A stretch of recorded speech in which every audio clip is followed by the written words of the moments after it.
Hi there, and welcome back for another episode of the FSBO Smarts podcast, the For Sale by Owner podcast.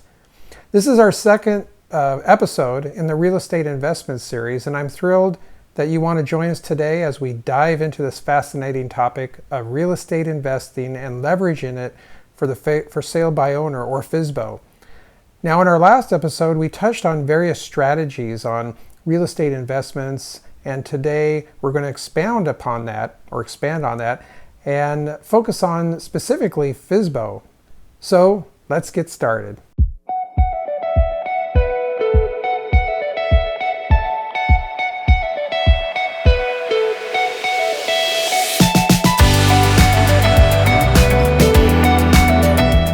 Hi there, this is Steve Klein with the FSBO Smarts podcast, bringing you the best tips, tools, and techniques on For Sale by Owner as it relates to your investment property or property that you own for your personal home or residence, so that you can save tens or thousands of dollars on your next home sale and become FSBO smart. So we're delving into this investment strategies as it relates to buying and holding property. And last episode, we talked about the 15 to 20 year rule, buying 15 to 20 homes, holding them for 15 to 20 years. And by the end of those 20 years, you've paid off those homes, hopefully, and then use that money to retire.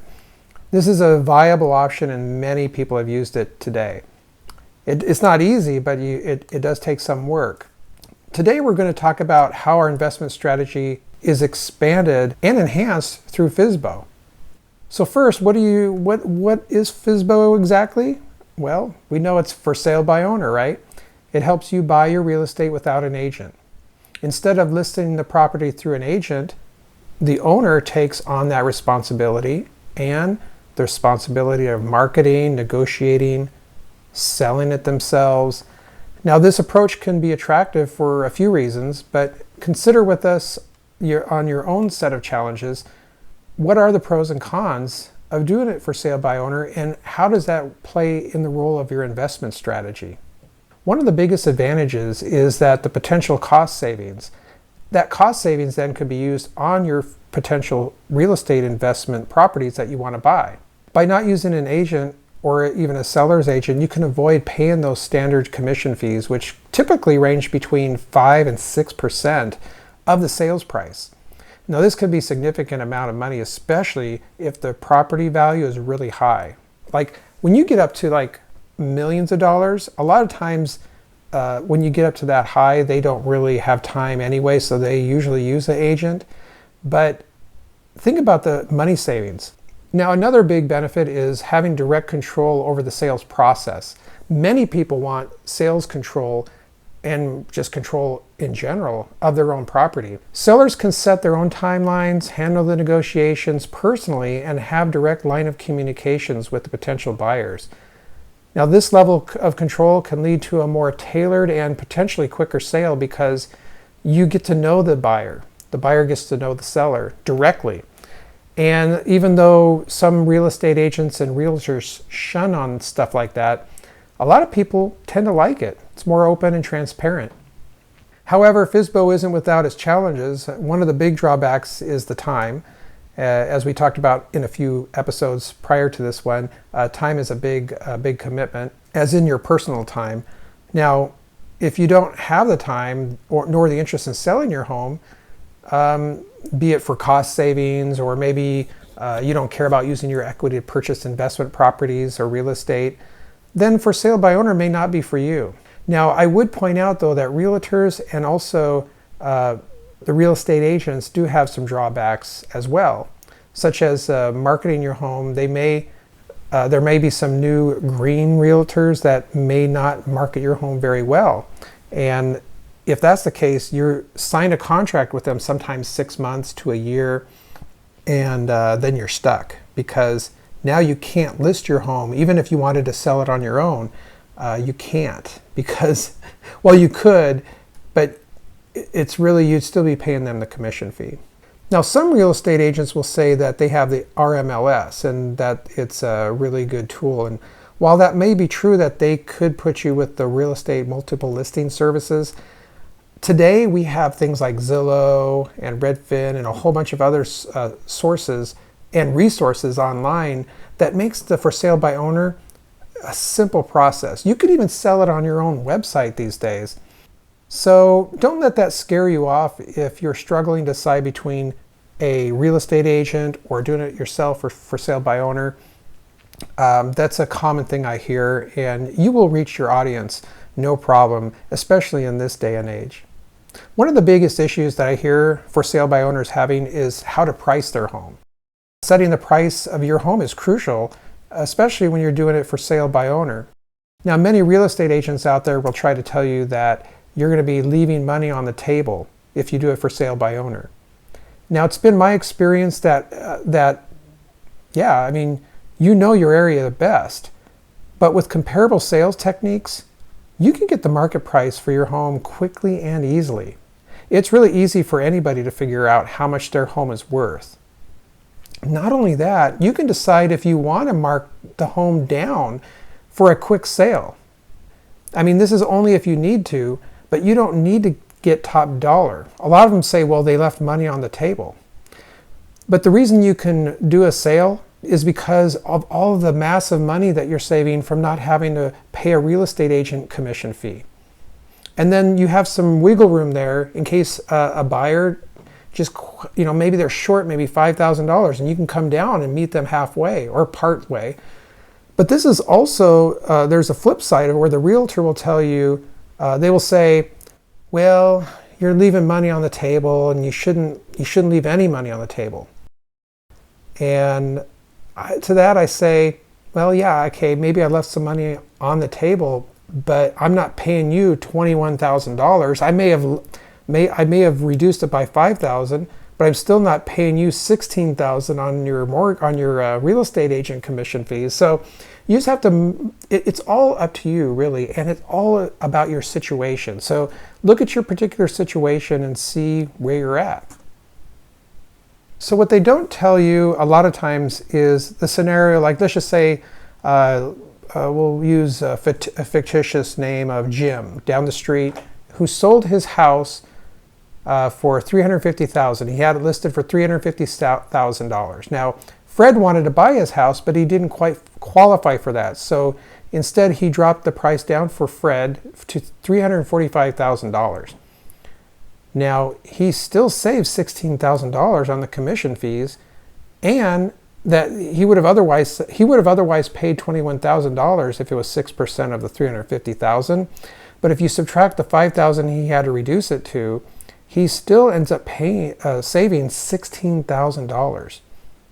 So that's just something to keep in mind when you're thinking about for sale by owner and how you can use that equity towards your other investment properties.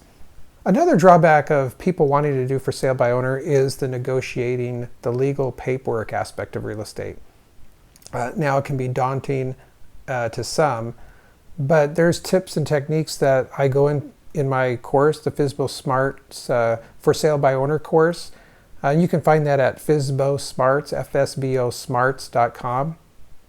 But if you want to avoid those altogether, then a real estate agent is the way to go.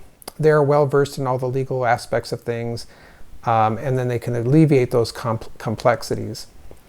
But the bottom line is when you're trying to amass amount of wealth, be it in your own personal wealth or retirement, and you're trying to do the right thing and you want to make sure that you are saving all of the money that you can save and do it the right way, for sale by owner could be a very big and very valuable, viable tool for you. Now let's delve into how investors can leverage the FSBO opportunities, not only selling their own home, but buying FSBO homes. So for the investor, a FSBO property can be like a gold mine. Now, as I said before, homeowners are willing to work with you, and especially when they see the buyer and the seller directly there, they can negotiate for the best win-win situation or the win-win scenario for both the buyer and the seller. One key strategy is to actively search for FSBO listings online on platforms like Zillow or Redfin, or driving in your local neighborhood and seeing the for sale by owner signs. Since for sale by owner sellers are often looking to save commission fees, they might be willing to negotiate with you, and they're flexible on their price, as I said before, which can be an advantage for you as an investor looking to buy a for sale by owner property. One of the primary benefits that investors and the opportunities that they have is the opportunity to negotiate directly with the buyer.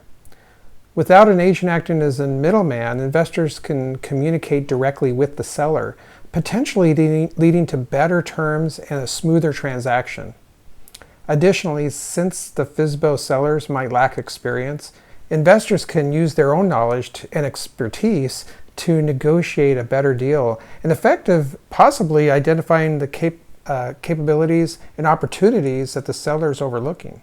However, it's essential for investors to approach FSBO deals with caution. Due diligence is crucial. Conducting thorough inspections and understanding the local marketplace, ensuring that legal aspects of the transaction are all covered. Most for sale by owners should know this, but especially if they've gone through the course that we have, the one I mentioned earlier. Our course delves into all these aspects of home inspections and negotiation and the things that buyers would be interested in. But just in case they don't, that's where your job is as a real estate investor buying a for sale by owner property. But on the flip side, investors should also be prepared to educate FSBO sellers about the process if they're not familiar in the little intricacies of the real estate transaction.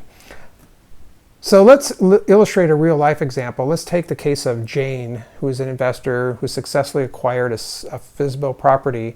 And Jane found a property listed by an elderly couple who was retiring, and they were downsizing and wanted to avoid the hassle of working with an agent. Well, by approaching them directly, she was able to negotiate a price way below the market value, and she also assisted them with the paperwork, making the process smooth for both parties. Now, Jane renovated the property and sold it at a significant profit. The couple is on their way to retirement, and she's on her way to build up her retirement one day in the future. Now, this story is just kind of an example that illustrates a for sale by owner, and the example that both the purchaser and the seller agreed, and it was a win-win. I mean, sometimes when someone wants to sell a house, they say, hey, let's get the real estate agent and let's sell this house. And it's like, well, wait a minute. If you guys already agreed, no one listed the property with an agent yet, why in the world would you go with a real estate agent to begin with, right?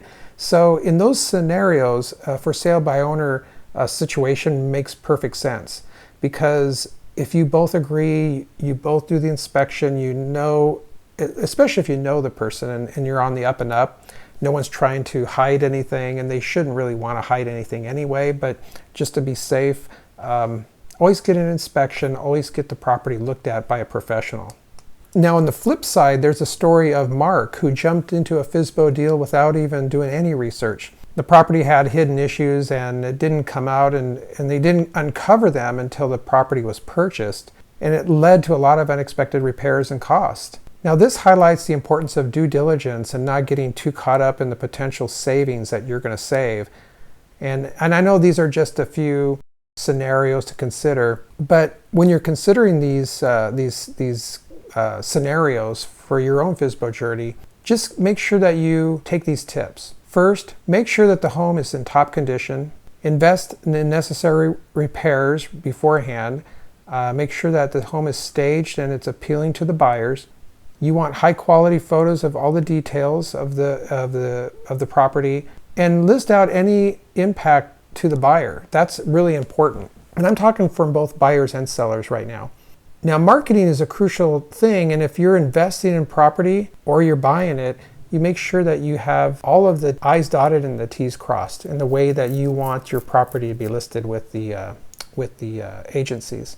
So for those of you who are looking to get more in-depth advice, either into for sale by owner as it comes to investment properties or your own personal residence that you want to sell, we really go deep into this in our flagship course, the FSBO Smarts for Sale by Owner course. It's on sale right now, and you can find it at FSBOsmarts.com or FSBOsmartcourse.com. That's FSBOsmartcourse.com. Now, before we wrap up, let's address a few questions that we had from one of our listeners. One of the questions we received from one of our listeners was about online platforms that we recommend for sale by owners. And as I mentioned in one of our earlier podcasts, Zillow is by far one of the best. Now, we also mentioned Craigslist, but I still say Zillow, and even FSBO.com or forsalebywowner.com, FSBO.com. These are the two sites that we listed our properties with and got amazing results. And so that's the one that we really go with. Zillow is free, although they do really cater to real estate agents, so just know that. I mean, they are predominantly funded with real estate agents buying the bulk of the ads, but you can still get a lot of really valuable marketing and advertising through Zillow for free.